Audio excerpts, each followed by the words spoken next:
뭐 분석 영역 뭡니까? 다이아몬드 회사의 뭐 독점인데, 보니까는 이 드 비어스가 아주 유명한 다이아몬드 회사인데 원석의 45%를 생산하고 있대요. 그래가지고 뭐 자기들의 독점은 영원할 거라 했는데 결국은 어떻습니까? 새로운 다른 나라에서 어떻습니까? 다이아몬드가 많이 발견돼 가지고 결국은 어떻습니까? 독점의 위치가 흔들렸다, 깨졌다. 그래서 독점은 영원히 없다. 뭐 이렇게 하죠. 그래서 결국은 경쟁이 되기 때문에 어, 다이아몬드도 어떻습니까? 아주 차별화된 고급 다이아몬드를 갖다가 생산하더라. 뭐 그런 얘기입니다. 야, 독점은 영원할 수가 없다. 그지? 자, 기술 혁신이 일어나면 독점이 일어나지 못하지. 자, 그 다음에 가격 차별. 독점이 또 하나, 뭐, 여러 가지로 행포를 부릴 수 있는 것들이 뭐냐면 가격 차별입니다.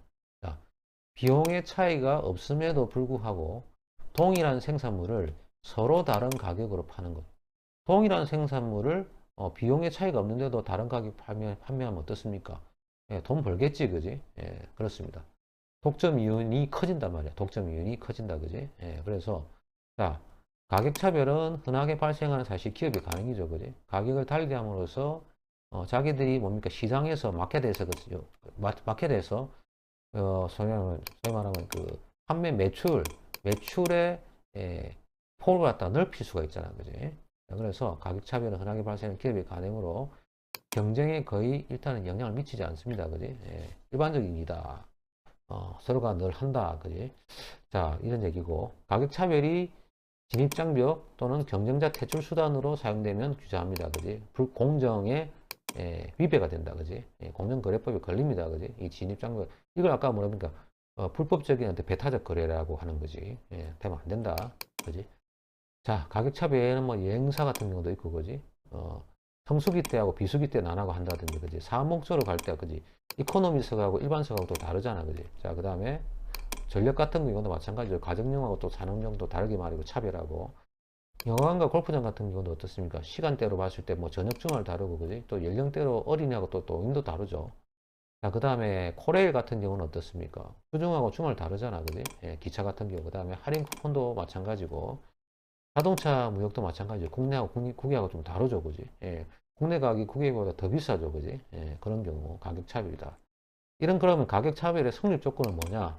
첫 번째 독점력이 있어야 되고, 두 번째는 시장이 분리 가능해야 되고, 세 번째는 어떻습니까? 재판매가 일어나지 않아야 된다, 그지? 그래서 독점력은 뭐냐? 어느 정도의 가격과 생산력을 갖다가 조정 통제할 능력이 있어야 되고, 그지? 그만큼 규제 시장을 갖다가 장악하는 능력이 있어야 되는 거죠, 그지? 그 다음에 시장 분리 가능해야 됩니다. 자, 가격 탄력성이 다른 구매자로 집단 분리가 가능해야 되고, 그다음에 재판매를 배제한다. 재판매를 우리가 다른 말로 하면 아비트라지라고 그러는데, 싼 곳에서 A 지역하고 B 지역이 있다고 했을 때 A 지역의 가격이 싸. 그래서 여기서 구입해가지고 B 지역 가가지고 판매하면 수익이 발생하잖아. 이걸 우리가 뭐라 그런다? 아비트라지 차익거래라고 그래. 그 차익거래가 배제가 돼야 됩니다. 그지? 자, 따라서 원 구매자가 구입한 상품이나 서비스를 다른 소비자에게 재판매할 수 없어야 된다. 예를 들어서 운송산업 같은 경우, 뭐 의료 서비스, 법률 서비스 같은 경우도 어떻습니까? 잘 안 되죠, 그지? 이런 것도 있다. 자, 봅시다. 그럼 가격 차별 보자. 자, 지금 책에 나와 있는 가격 차별은 우리가 일반적으로 말하는 차별 중에서 3급 가격 차별입니다. 가격 차별이라고 합니다. 상이한 구매자 집단. 뭐가 상이한 구매자 집단이냐? 수의 탄력성이 다른 집단에 다른 가격을 매기는 겁니다. 그래서 보면은 자, A는 기업 구매자고 B는 학생 구매자인데 기업 구매자는 뭡니까? 좀 더 비탄력적이고 학생 구매자는 탄력적이야. 됐습니까? 자, 그러면 비탄력적인 데는 어떻습니까? 가격을 높게 하거나 낮게 하는 거나 간에 수에 별로 변동이 작거든. 그러니까 이런 집단은 어떻다? 가격을 높게 받고 MR하고 MC가 자, 비용은 똑같잖아, 그지? 비용은 똑같이 빨간색 선으로 같은데 달성 때문에 어떻습니까? 높은 가격을 갖다 매겨가지고 이만큼의 독점 이윤을 갖다가 얻을 수 있고 그 다음에 뭡니까? 탄력적인 데는 가격 조금만 올리도 수요가 확 줄어드니까 자, 이런 집단은 어떻습니까? 가격을 낮게 매길 수가 있죠. 그래가지고 어떻습니까? 이만큼의 뭡니까? 독점 이윤을 얻으시죠 만약에 똑같이 이 집단에 만약에 B 집단에다가 만약에 A 집단처럼 똑같게 높게 매겨주면 어떻습니까? 이 독점 이윤 날라갑니다. 그지? 날라간다. 하나 더 쓰면 가격을 차별하니까 어떻습니까? 요런 뭡니까? 탄력적인 소비자도 어떻습니까? 땡겨가지고 이걸 갖다가 어떻습니까? 독점 이윤으로 만들 수가 있는 거지. 됐죠? 자, 다음 페이지 넘어가겠습니다. 자, 그래서 가격 차별을 갖다가 다시 한번 종류별로 보면 이렇습니다. 그지? discrimination, 그지? price discrimination, 가격 차별인데, 크게 세 가지 종류가 있다고 그랬죠. 1차 가격 차별, 또는 1급 가격 차별, 완전 가격 차별이라 그러고, 자, 모든 공급자가 제하의 가격을 모두 달리 설정합니다. 자, 여기 지금 가격이잖아. 그지? 가격에 따라 갖다 일일이 아주 섬세하게 있잖아. 이 가격을, 조밀하게 모든 가격을 갖다가 다 차별할 수 있다는 얘기야. 이 가격일 때 수요량, 이 가격일 때 수요량, 이 가격일 때 수요량 전부 다 차별하면 사실은 눈에 보이지 않는 대로 가격을 차별하면 어떠죠? 이 면적 자체가 전부 뭐가 됩니까? 자기들의 바로 파이가 되는 거지, 그지? 됐습니까? 그렇지. 모든 제하에 대해 각각의 소비자가 지불할 여유가 있는 금액을 파악해가지고 개인별로 가격 차별하는 거. 와, 무시무시하죠, 그지?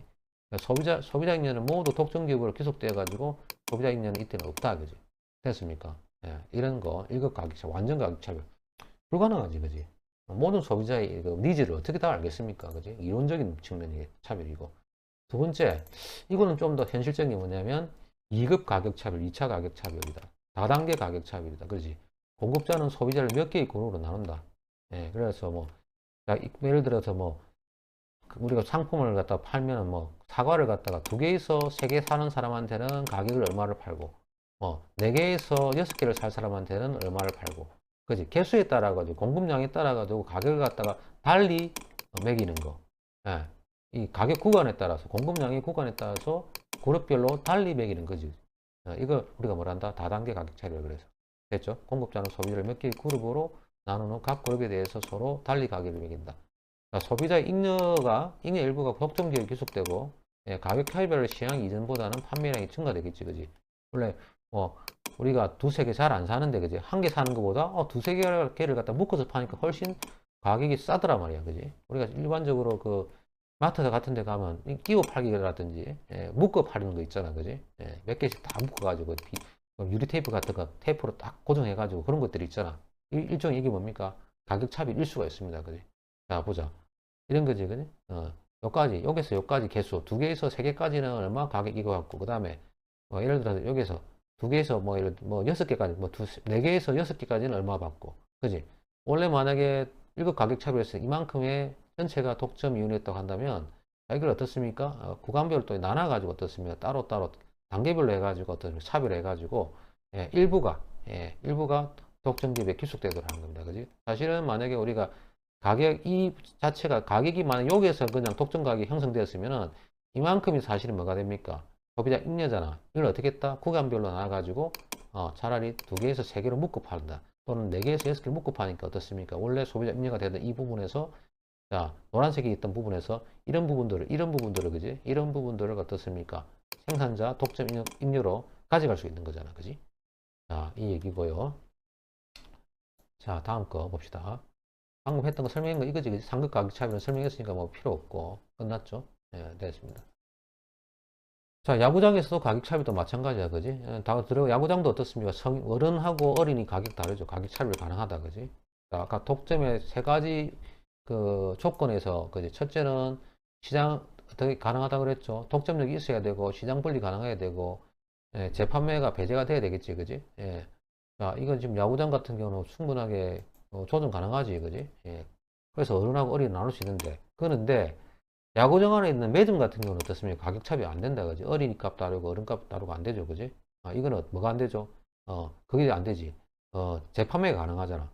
어른들이 보통 어린이가 살 때하고 어린이 살 때하고 과자 가격이 다르다 그러면 어른들은 어떻습니까? 어린이 꼬셔가지고, 자, 네가 가서 과자 사와. 이렇게 사주면 내가 니한테 얼마 줄게. 이렇게 할 거 아니야, 그지?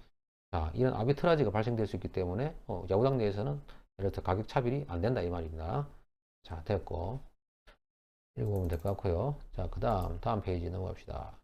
자, 이제 독점력과 독점 규제 정책. 예. 독점 규제 정책이 최초가 뭐냐, 미국 휴먼법 1890년도에 일어났죠. 우리나라 같으면 거의 뭐 가보경장 뭐 일어날 때 그때쯤인데. 자, 내용이 보니까 1조 2조로 나눠지는데, 자, 핵심 그 법조가, 자, 보면은, 자, 거래를 제한하는 계약, 그 다음에 기업 결합, 합의는 불법이다. 그 다음에 독점하거나 독점화를 기도하거나 또는 독점화를 위해서 타인과 결탁하거나 합의하는 자는 처벌한다. 강력하죠. 그러다가 뭡니까? 자본주의가 발달함에 따라 이게 좀 완화됩니다. 어떤 계기로? 예, 스탠다드 오일 사건. 불법적으로 뭡니까? 경쟁적 행위를 했거든요. 그래서 불법적인 배타적 거래를 했는데, 자, 이 계기로 어떻습니까? 1911년에 반경쟁적 행위나 남용 행위를 하는 석유 산업 같은 경우, 이런 독점하는 경우는 어떻다?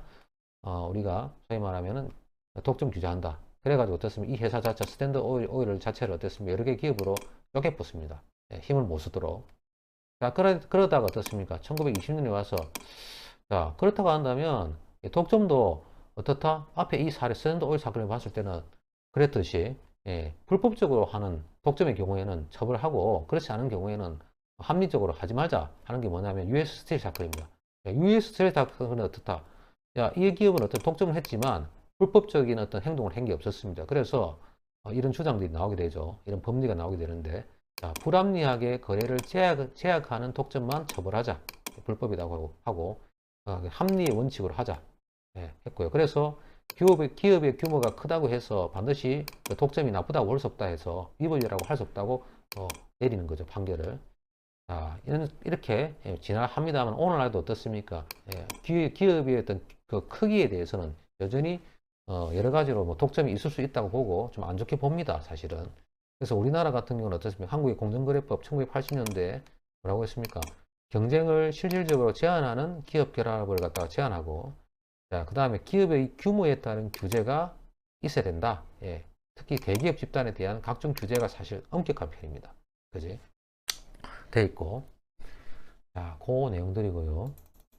자, 그 다음 다음 페이지 넘어가겠습니다. 우리나라에서 좀 보니까는 이건 뭐냐면 미국에서 경쟁하는 다국적 기업인데, 이런 기업들이죠. 독점 기업들입니다. 대기업들, 그지? 보여주고 있는 거고 읽으면 되고. 자, 그 다음 다음 페이지 넘어가겠습니다. 자, 대표적인 뭐 사례인데, 그지? 앞에서 잠시 봤지만, 마이크로소프트 사건, 1998년도, 그지?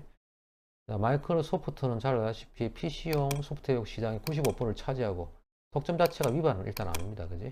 불법이 있어야 돼. 그렇지만 마이크로소프트가 어떻게 했다? 불법적 경쟁 제한 수단을 했습니다. 뭐냐? 자, 마이크로소프트가 PC 제조업자와 불법 계약을 맺어가지고, 자기 자체의 뭡니까? 인터넷 익스플로러를 탑재하도록 하고, 그지? 강제하고, 그지? 이와 경쟁 관계에 있는 넷스케이프를 쓰는 회사에다가 불이익을 줍니다. 이거 뭐 불법적 배타적 거래잖아. 자, 우호적인 회사에는 소스 코드를 제공한 반면에 넷스케이프를 탑재한 회사에는 이를 주지 않고, 그지? 또, 썬 회사로부터 썬 회사가 있어. 여기서 라이선스를 얻어가지고 윈도우즈 관련 자바 소프트웨어를 개발해가지고 썬 자체가 개발한 소프트웨어가 윈도우즈와 혼이 될 수 없겠다. 이 사실 좀 나쁜 짓이지, 그지? 그래서 일신 부분에서는 마이크로소프트 어떻습니까? 쪼개라 했거든. 근데 상소 부분에서 어떻습니까? 그래도 그것도 나쁜 것이라 볼 수 없기 때문에 기업 분할 대신 너무 과도하니까 다른 방법을 마련해 봐라 했습니다. 그래서 최종 결정된 합의문은 요겁니다. 합의문은 요건데 이렇게 나왔습니다. 마이크로소프트는 윈도우즈나 인터넷 익스플로러와 경쟁 관계 있는 소프트웨어를 개발 또는 판매 사용하는 기업을 비롯해서 윈도우즈와 함께 다른 회사의 운영 체계를 동시에 탑재한 개인 컴퓨터를 판매하는 생산업자의 기업에 대해 가지고 불이익 줘서는 안 된다. 당연한 얘기고 합리적이잖아, 그지? 그 다음에 마이크로소프트는 윈도우즈를 개인 컴퓨터에 탑재하는 컴퓨터 제조업자에게 동일한 사용료의 라이선스 조건을 부여해야 된다, 그지? 그 다음에 컴퓨터 제조업자가 데스크탑의 윈도우즈에서 마이크로소프트 아이콘을 무조건 박아야 된다. 뭐 넣어야 된다. 이걸 삭제했고요, 그지? 다른 아이콘을 넣을 수 있다 돼 있고. 자, 근데 마이크로소프트는 다른 기업의 기술 정보를 제공해서 이들 기업이 개발한 프로그램이 윈도우즈에서 마이크로소프트의 자체 접근하고 원활한 연동, 작동할 수 있도록 해야 된다. 이렇게 했습니다. 여기 뭐 대체적인 판례고요. 자, 여기까지가 뭐냐면은 우리가 보는 내용들이고요. 마지막으로 독점 기업하고, 그지? 완전 경쟁 기업하고 우리가 차이가 어떤가 다시 한번 정리를 해보면 이렇습니다. 유사점은 기업의 목표는 둘 다 이윤극대화죠. 이윤극대화고. 극대화 조건은 MR이건 MC 똑같습니다. 그 다음에 단기 초과이익은 당연히 가능하죠. 그지? 초과이익은 바로 이거잖아. 그지? 단기에는 이거 가능하잖아. 그지? 가능하고. 그 다음에 기업 수는 경쟁이 다수고 독점은 하나고. 그지? 한계 수입은 항상 P하고 MR이 같고, 가격이 항상 한계 수입보다 크죠. 그 다음에 가격도 어떻습니까? 완전 경쟁 같지만은 독점은 어떻습니까? 가격이 한계 비용보다 크니까 대부분의 효율성이 달성 안 되잖아. 그지? 됐고. 그 다음에 생산량은 최적 생산량이지만 독점은 최적 생산량이 아닐 수 있지. 왜 그렇습니까? 이것 때문이지, 그지? P가 항상 MC보다 크기 때문에 어떻습니까? 배분의 효율성이 달성 안 되기 때문에 최적 생산량이 안 되지. 자, 그 다음에 장기적 시장 진입 가능하고, 이거는 불가능하고, 그지? 그 다음에 장기 초과연이 없죠. 이는 장기적으로는 결국 어떻게 됩니까? P하고 AC하고 같아지잖아, 그지? 독점도 결국은 장기적으로 P하고 AC하고 같아지죠. AC란 말은 ATC를 말한 겁니다. 그 다음에 경쟁 가격 차이가 불가능하지만 독점은 가능하죠. 아까 봤지, 그지? 예, 봤습니다. 자, 여기까지가 순수 독점에 대한 내용입니다. 자, 됐죠? 여러분들 장시간 수고 많았습니다.